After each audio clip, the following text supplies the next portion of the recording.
నమస్తే, welcome to NSTV news. ముందుగా ముఖ్యాంశాలు. శ్రీ వీరభద్రుని గద్దె మరియు కనకదుర్గ అమ్మవారి ఆలయంలోని శ్రీ కనకదుర్గ అమ్మవారు శుక్రవారం శాకంబరి దేవి అలంకారంలో దర్శనమిచ్చారు.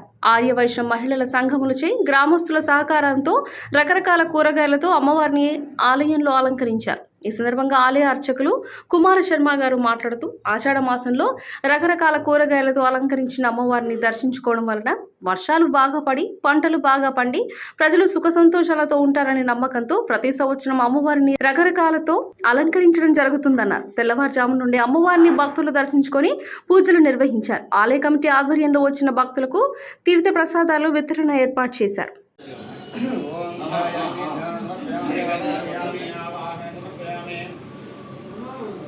ओम लक्ष्मी क्षेत्रमुद्रादनियां हिरण्यकलामे देवदेव दासी पूर्वमुद्रवर्तान लोकैकदीपांकुरां हीमन्मन्दकटाक्षलब्धवद्ब्रह्मेन्द्र गंगाधरां राम वेणयुगमने दुर्जा मन्देन कुन्दप्रियां बुद्धलक्ष्मीर्मों लक्ष्मी जयलक्ष्मी सर्ववी श्रीलक्ष्मी लक्ष्मी च धन्नामरोदापनां भूपादमिर्पुत्रां कैर्वहन्तिं कमलादस्तां पादानुवादनेत्रां जयकुम्भां देवदेव श्रीन्दा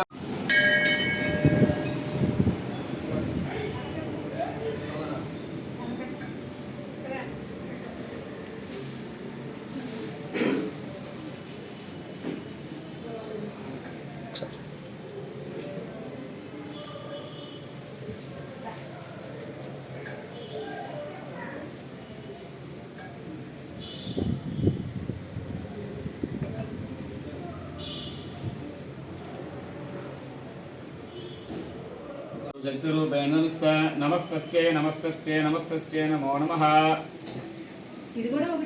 महाकाली महाश्री महासरस्वत्यै नमो नमः। మన గోపురం గ్రామంలో విచ్చేసినటువంటి శ్రీ వీరభద్రుని గద్దె సైద దుర్గా భవన్ అమ్మవారి దేవాలయంలో ఆషాఢ మాసం సందర్భంగా ఈ రోజు నుండి అమ్మవారికి శాకంబరి దేవి అలంకారం చేయడం జరిగినది. కావున భక్తులందరూ కూడా అమ్మవారి యొక్క ఆశీస్సు పొందుతారని చెప్పేసి అమ్మవారి యొక్క దర్శనం చేసుకుంటే ఏమవుతుందంటే విద్య, ఉద్యోగం, వృత్తి, వ్యాపారం, పంట, వ్యవసాయం అన్నిటికీ కూడా సుఖ సంతోషాలతో ఉంటారన్నమాట. అదే రకంగా మా దేవాలయంలో అమ్మవారి యొక్క ఆశీస్సులతో భక్తులందరూ కూడా సంతోషంగా ఉంటారని చెప్పి కోరుతున్నాను. మీ పేరేంటి? నా పేరు వెంకట కృష్ణ ఆంజనేయ కుమార్ శర్మ.